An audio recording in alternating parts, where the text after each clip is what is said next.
iska hubi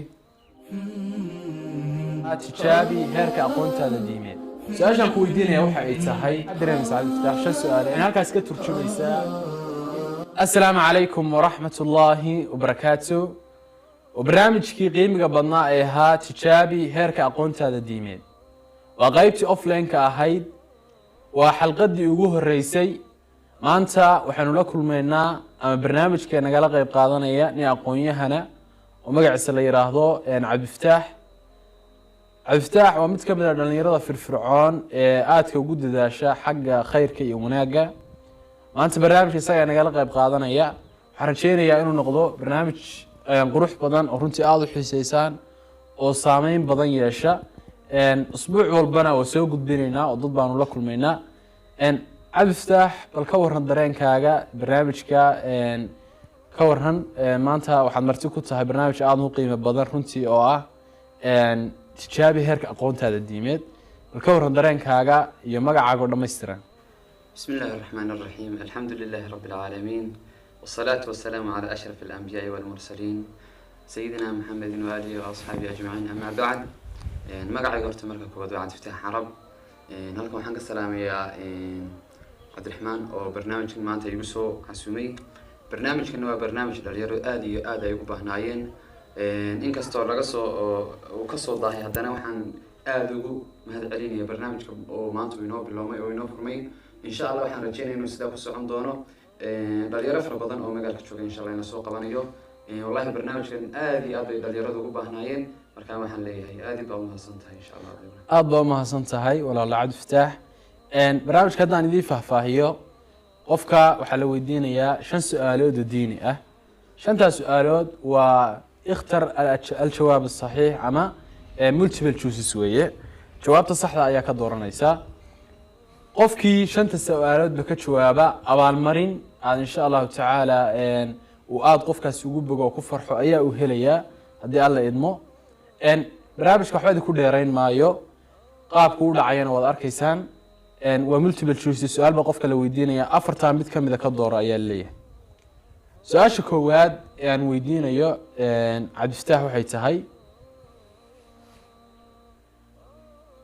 harjeenaya inaad diyaar tahay oo aad u diyaarsan tahay inaad ka jawaabtid insha Allah waa isku dayi doonaa insha Allah inaan su'aasha ka waran maxaad dareemaysaa wallahi dareenka bisayd waa kacsan waayo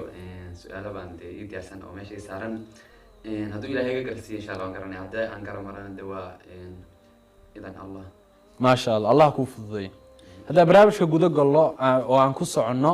su'aasha koowaad aan Cabdi Fataax weydiinayna waxay tahay afartan saxaabi ee soo socda keebaa ka mid ah 10kii loogu bishaareeyay jannada afartan saxaabi ee soo socda keebaa ka mid ah 10kii loogu bishaareeyay jannada kow Bilal ibn Rabaha labo Zayd bin Thabit saddex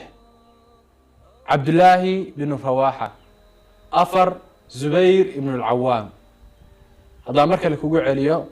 أفرتن صوص صعدة أم أفرتن سحابي كيبا كم بده 10 كيلو بشارية النظر كو بلال ابن رباحة لبو زيد بن ثابت صدح عبد الله بن رواحة أفر زبير ابن العوام بسم الله نكستي سؤال إن شاء الله هذا نسكت ديو سؤال شاس waxaan filayaa lambarka afraad inay tahay oo Zubayr ibn Awwam Zubayr ibn Awwam markaa muxuu ka tirsan yahay ama kamid yahay waa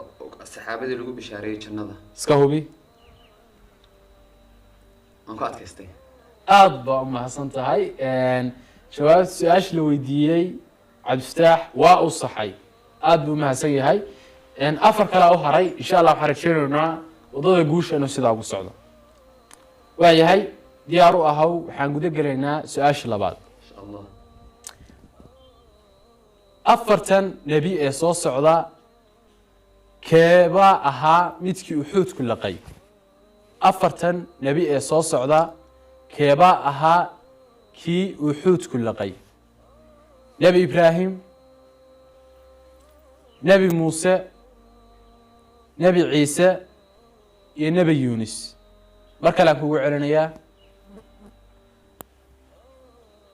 nebi ibraahim nebi ciise nebi muuse iyo nebi yunis isku dayo macaan بسم الله دان سؤال اسكت دايو وسؤال saddexaad oo ah nabi yunus nebi yunis markaa muxuu ahaa waa nabigii uu liqay nibirigu uu liqay xuudku jawaabtaas cabdifataax waa uu saxay waayahay waxaan u gudbaynaa su-aasha saddexaad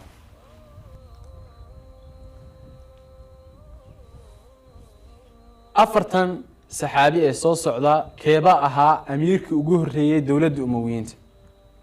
afartan saxaabi ee soo socda keeba ahaa amiirkii ugu horreeyey dowladda umowiyiinta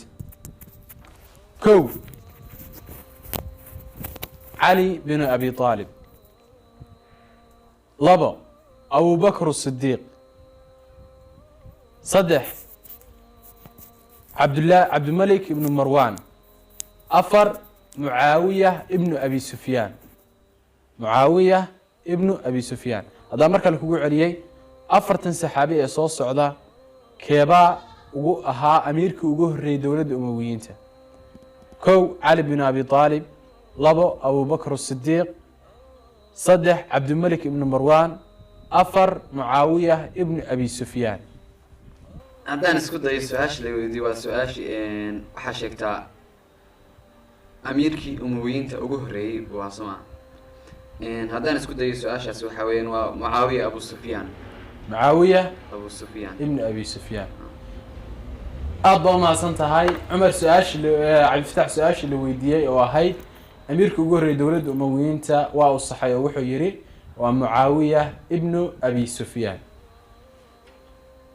waxaad sheegtaa waxaan u gudbaynaa su-aashii ifraad ee barnaamijka tijaabi heerka aqoontaada diimeed su-aashaan ku weydiinaya waxa ay tahay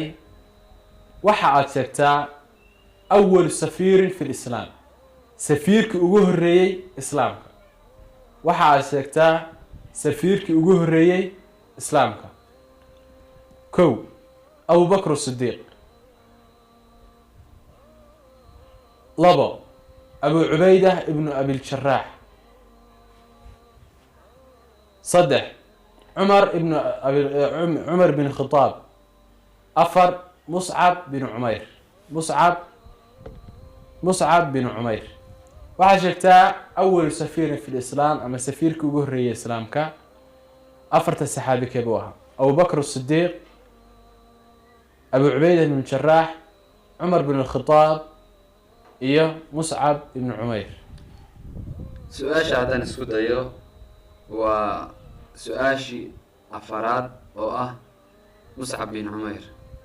waa safiirkii ugu horreey oo loo diray madiina si uu diinta u faafiyo aada baa umahadsan tahay cabdifataax su-aashii la weydiiye waa saxay maxaad dareemaysaa cabdifataax shan su-aaleed baa qorsho u ahaa inaan ku weydiiyo shantii waa gebagebo afar ka mid a ayaynu qaadanay afartiiba waad ka jawaabtay dareenkaaga oo mid noocee ah wallahi kulle horta dareenkayga ma qiyaas karo waa shucuurteyda way kacsan tahay si haddan u fiiriyo dee su-aalahaas aqoon guud marka qofku uu isku dayo khasab aqoontiisa way ka waceysaa waxyaalo fara badan buu ka faa'iideeya marka aada iyo aad baan ugu mahad celinaya barnaamijkan waana ku haystaa aada waayahay waxaan joognaa su-aashii ugu dambeysay amaan barnaamijka kusoo gebagabayn lahayn su-aasha shanaad waxa weeye waxaad sheegtaa suurad u dhiganta thuluth lqur'aan ama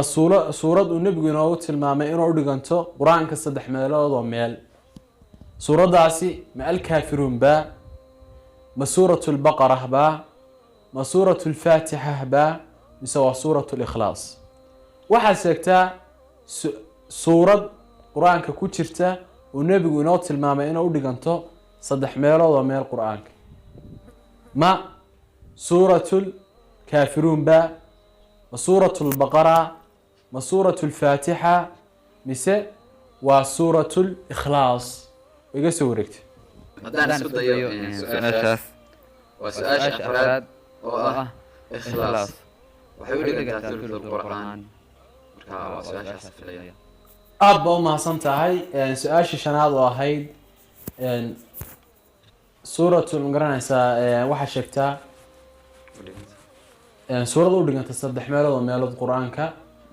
waxa uu Cabdilfataax yiri waa suuratul ikhlaas oo lambarka afraad ahayd jawaabtii waa uu saxay shanta su'aaleed oo aan weydiinay Cabdilfataax Carab runtii waa uu saxay waxaan halkaas ka turjumaysaa inuu yahay nin aqoon u leh cilmiga diinta waxaan ku dhiirigelinaynaa inuu diinta barashadeeda iyo ku camal falkeeda uu sii wado insha Allah ta'ala waxaan rajaynaynaa inuu heli doono abaalmarintii loogu